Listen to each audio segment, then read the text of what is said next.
Hey guys, this is me Lovejeet Arora. Welcome to the Tech Queen channel. सब बच्चों को सबसे पहले तो प्यार भरी नमस्कार। आप बच्चे थंबनेल देख कर के आए हो कि यार आज की क्लास में हमारे मैम हमें यहाँ पर टर्म 1 की तैयारी है जो स्टार्ट कराने वाले हैं। तो बिल्कुल बच्चा, हम लोग यहीं से टर्म 1 की तैयारी आज से ही यहाँ पर शुरू करेंगे। आप लोगों ने क्या करना है, ये जो 1000 MCQ सीरीज़ है इसके अंदर आपको पूरे के पूरे 1000 क्वेश्चंस मिलेंगे, राइट। और सारे के सारे पिछले PYQs और मुझे जो लगते हैं इम्पॉर्टेंट क्वेश्चंस, आपके कंसेप्ट बेस्ड यहाँ पर क्वेश्चंस हम लोग करेंगे। और पूरे 1000 क्वेश्चन आपको सिर्फ और सिर्फ DBMS एंड SQL के यहाँ पर मिलेंगे। अब बाकी के जो अगर क्वेश्चंस की बात करें तो जैसे पाइथन हो गया, पूरा जो आपका पाइथन का computational thinking and programming part 2 है क्लास 12th के अंदर, तो उसके अलग से हम लोग 1000 क्वेश्चंस है जो रेडी करेंगे, राइट। और फिर आपका नेटवर्किंग है तो उसके भी हम लोग अलग से क्वेश्चन है जो यहाँ पर रेडी करेंगे। मतलब क्वेश्चंस का यहाँ पर आपके पास में भंडार है जो आने वाला है। आपको कुछ भी सोचने की ज़रूरत नहीं है कि भाई टर्म 1 में MCQs इससे पहले हुए नहीं है तो हम इतने सारे क्वेश्चंस कहाँ से करेंगे, कैसे करेंगे, और जो सारे के सारे क्वेश्चन मार्क्स हैं उनका यहाँ पर आपको जवाब है जो आज से ही स्टार्ट हो जाएगा। बस आप लोगों ने यहाँ पर क्या करना है, क्योंकि तो ये हमारा सेशन 1 है, आज से ही एक कॉपी लगानी है, ठीक है, जिसके अंदर आपको सिर्फ और सिर्फ MCQs हैं जो यहाँ पर लिखने हैं, राइट।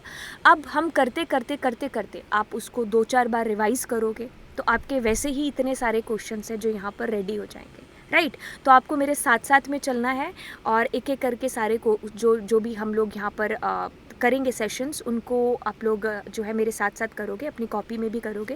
एंड अगर मुझे बहुत अच्छा रिस्पांस आता है तो हम यही सीरीज़ लाइव भी करेंगे और मेंटी क्विज़ के साथ में करेंगे, ठीक है। तो मैं चाहती हूँ कि मैं अभी आपको लगातार 10 सेशंस हैं जो यहाँ पर टर्म 1 से रिलेटेड सिर्फ और सिर्फ DBMS और SQL के यहाँ पर आपको देने वाली हूँ। और अगर उन 10 सेशंस का बहुत अच्छा रिस्पांस आएगा तो हम उन 10 सेशंस के बाद में एक सेशन ऐसा रखेंगे जिसमें हम लोग मेंटी रख लेंगे, वो सारे क्वेश्चंस जो हमने 1 से 10 तक की क्लासेस में किए हैं, ठीक है।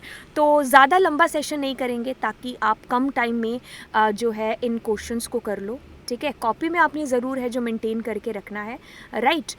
तो चलिए फिर बिना देरी के शुरुआत करते हैं। एंड अगर आपको सेशन अच्छा लगे लाइक, और बहुत ज़्यादा अच्छा लगे शेयर, ठीक है। तो चलिए स्टार्ट करेंगे आज का सेशन हम लोग यहाँ पर। एंड चलिए हम लोग यहाँ पर जो है क्वेश्चंस 1000, राइट, स्टार्ट करने वाले हैं SQL से। सो बिगिन करेंगे हम लोग बिल्कुल ज़ीरो लेवल से। ऐसा नहीं है कि हम आते ही आपको जॉइंस के क्वेश्चंस यहाँ पर ग्रुप बाय के क्वेश्चंस करा देंगे। तो एक एक सीढ़ी, एक एक कदम हम लोग यहाँ पर बढ़ाते जाएंगे। और पहला क्वेश्चन, जैसे कि हम लोग DBMS यहाँ पर स्टार्ट कर रहे हैं, तो मेरे दिमाग में आता है कि भाई DBMS है क्या, डेटाबेस है क्या चीज़। तो डेटाबेस क्या एक कलेक्शन है जिसके अंदर टेबल है। Database is a collection of rose and column. A database is a collection of inter related data. A database is a collection of files. तो अगर मैं डेटाबेस की यहाँ पर बात करूँ तो वो एक तरीके से कंटेनर है। उस कंटेनर के अंदर हम लोग डेटा रखते हैं और वो डेटा जो है हमारा डेटा, वो सारा डेटा एक दूसरे से इंटर रिलेट है। ऐसे है कि अगर मैंने यहाँ पर लिखा है लवजीत, ठीक है, और फिर लिखा है 36, फिर लिखा है मान लो 20, और फिर मान लो 35 और दिल्ली, फिर मैंने यहाँ पर मान लो लिखा है जयपुर। सो अगर मैंने ये सारी चीज़ें लिखे तो मुझे ये नहीं, एक किसी का नाम और लिख देते सोनल। तो अब यहाँ पर कुछ भी समझ में नहीं आ रहा है कि कौन सा डेटा किससे रिलेट है। क्या लवजीत दिल्ली से रिलेट है, या फिर जयपुर से रिलेट है, या फिर 35 है भी तो क्या है, ये उसकी एज है, उसकी सैलरी है, क्या है, राइट, हमें नहीं पता। 20 ये क्या है, किसी की डेट ऑफ बर्थ है, डेट ऑफ ज्वाइनिंग है, सैलरी है, एज है, वी डोंट नो, राइट। तो डेटा है जो सारा का सारा आपस में इंटर रिलेट है, जो होना ज़रूरी है। अब मुझे डेटाबेस का समझ में आ गया। Database is a collection of inter related data. अब डेटा रिडंडेंसी से क्या है जो यहाँ पर मतलब है। डेटा रिडंडेंसी का मतलब है कि duplication of data in A database. Data redundancy means clearance of data.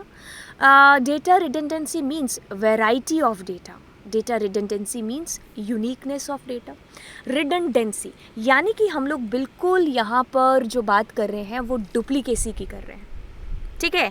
तो डेटा जब हमारा डुप्लीकेट हो जाता है तो उसी को हम लोग यहाँ पर डीबीएमएस की लैंग्वेज में डेटा रिडंडेंसी कह देते हैं। जैसे कि मेरा रिकॉर्ड 2-2 बार आ जाए, किसी और का रिकॉर्ड मान लो 4-4 बार आ रहा है, ठीक है, तो वो हो गया डेटा रिडंडेंसी। अच्छा, आगे चलेंगे। अब मेटा डेटा से क्या मतलब है? मेटा डेटा मतलब एक ही डेफिनेशन है इसकी जो आपको यहाँ पर याद रखनी है, that is data about data. Data है आपके पास में, अब उससे रिलेटेड जो डेटा है, data about data, that is the definition of Meta data. अब ये क्वेश्चन बड़ा इंपॉर्टेंट है, राइट। इसमें हम लोग ए, बी, सी और डी यहाँ पर 4 ऑप्शन रखते हैं। पहली चीज़ की डिग्री क्या है? डिग्री और कार्डिनैलिटी। अब मैं इस क्वेश्चन को अगर आपको समझाऊं कि भाई हमारी डीबीएमएस के अंदर अगर हम रिलेशनल डेटाबेस मैनेजमेंट की बात करें तो उसमें हमारे पास में एक टेबल होती है। तो टेबल को हम लोग यहाँ पर रिलेशन बोलते हैं, ठीक है। और उस टेबल के अंदर जो कॉलम्स होते हैं उनको हम एट्रीब्यूट बोलते हैं, और जो उसके अंदर रिकॉर्ड होते हैं यानी कि रोज़ होती हैं उनको हम ट्यूपल्स बोलते हैं, ठीक है। अब डिग्री क्या होती है? The total number of attribute, या फिर हम कह दें टोटल नंबर ऑफ कॉलम्स। और अगर मैं यहाँ पर कार्डिनैलिटी की बात करूँ, द टोटल नंबर ऑफ रोज, या फिर टोटल नंबर ऑफ रिकॉर्ड्स, या फिर टोटल नंबर ऑफ ट्यूपल्स। तो बिल्कुल हमारे पास में degree means the total number of column या attribute, the total number of rows, records या फिर ट्यूपल यहाँ पर कार्डिनैलिटी, ठीक है। आपके पास में अगर कोई एक टेबल यहाँ पर दे रखी है, अगर let's say we have a table, अब उसके अंदर यहाँ पर आ रहा है नेम, यहाँ पर आ रहा है एज, सैलरी और यहाँ पर एड्रेस। यहाँ पर 2 जनों का रिकॉर्ड है, एक का और एक 2 का। तो यहाँ पर कार्डिनैलिटी क्या होगी? तो कार्डिनैलिटी आप बोलोगे 2 है, और डिग्री क्या होगी? 1 2 3 4, 4 इसकी डिग्री है टेबल की। टेबल मतलब रिलेशन। अब रोज इन अ टेबल आर कॉल्ड, अभी मैंने इसका जवाब है जो आपको दिया है, रोज को हम लोग क्या बोलेंगे? बिल्कुल ट्यूपल यहाँ पर बोलेंगे, ठीक है। और अब यहाँ पर देखिए, dash is the pool of value. मैं इस लाइन को थोड़ा सा अंडरलाइन करते हुए चलूँगी। Dash is the pool of values from which actual value appearing in a column are taken। Guys, अगर हम यहाँ पर पूल ऑफ वैल्यूज़ की बात करते हैं तो मेरे पास में एक ही जवाब आता है, दैट इज़ डोमेन। यहाँ पर अगर मैं यहाँ पर एग्जांपल लूँ कि भाई मेरे पास में मेरी एक टेबल है, उस टेबल के अंदर अगर हम एज सेक्शन की बात कर रहे हैं, एज के अंदर, तो अब एज में क्या है? वैल्यूज़ का पूल अगर हम देखें तो यहाँ पर किसी की एज 1 से लेकर के मैक्सिमम हम 110 साल मान लेते हैं, मैक्सिमम। ये तो हमने एडवांस ही ले ली, थोड़ी 100 ले लेते तो भी बन जाता है ना। तो अब किसी की एज -5 नहीं हो सकती, किसी की एज 200 साल नहीं हो सकती, है ना। तो हम यहाँ पर 1 से लेकर के 100 तक की या 110 तक की वैल्यूज़ का ही पूल है, उस पूल में से ही हमें वैल्यू चूज़ करनी पड़ेगी। जैसे कि मंथ हो गया, अब मंथ में जनवरी टू दिसंबर ही हम डेटा एंटर कर सकते हैं, इसके अलावा नो चॉइस, हमारे पास में कुछ एंटर ही नहीं कर सकते, है ना। अब मेरे पास में वीक हो गया, तो वीक्स के अंदर हमारे पास में क्या हो गया? मंडे टू संडे तक हमारे पास में हम कोई और यहाँ पर एंट्री नहीं कर सकते। जैसे कि मेरे पास में कोई कॉलेज है, कॉलेज के अंदर सिर्फ आर्ट्स स्ट्रीम और साइंस स्ट्रीम ही वो ऑफर कर रहा है, हम चाहकर भी कोई अदर स्ट्रीम के लिए अप्लाई नहीं कर सकते। तो वैल्यूज़ का पूल यानी कि 2 वैल्यूज़ का सेट है, आप उसी में से चूज़ करो यहाँ पर, right. So this is called मेरे पास में डोमेन। आई होप ये चीज़ क्लियर हो गई होगी। हम एग्ज़ाम के मार्क्स भी मांग सकते हैं कि 100 नंबर का पेपर है तो उसके कम से कम 0 आ सकते हैं और ज़्यादा से ज़्यादा 100 आ सकते हैं। तो ये वैल्यूज़ का सेट है, पूल है, राइट। इसको हम लोग डोमेन बोलेंगे। What is the full form of DBMS? तो डीबीएमएस हमारे पास में है डुप्लीकेट डेटाबेस मैनेजमेंट या फिर database migration system, data basic, सारी डेफिनेशन इतनी भयानक है। हमने यहाँ पर डेटाबेस मैनेजमेंट सिस्टम की यहाँ पर बात है जो करनी है। अच्छा, the full form of DDL। तो बच्चा ये फुल फॉर्म आपको पेपर में डायरेक्ट 1 नंबर की है जो पूछी जाती है। अगर हम प्रीवियस ईयर क्वेश्चन पेपर की बात करें तो DDL DML 1 नंबर का क्वेश्चन आपको पेपर में आ रखा है, राइट। तो बिल्कुल data definition language will be the answer, ठीक है। अगला क्वेश्चन DML को हम लोग कैसे भूल सकते हैं? Data manipulation language. तो हमारे पास में हाँ, डेटा मैनिपुलेशन लैंग्वेज, एक ही चीज़ हमने 2 बार लिख रखी है ना, तो ये गड़बड़ हो गया। तो हमारा आंसर ये भी हो सकता है, ये भी हो सकता है, मैनिपुलेशन लैंग्वेज। पेज, ठीक है। ओके, अब how many primary key can be present in a table. तो एक टेबल अगर आप बना रहे हो, ठीक है, उस टेबल के अंदर प्राइमरी की क्या है।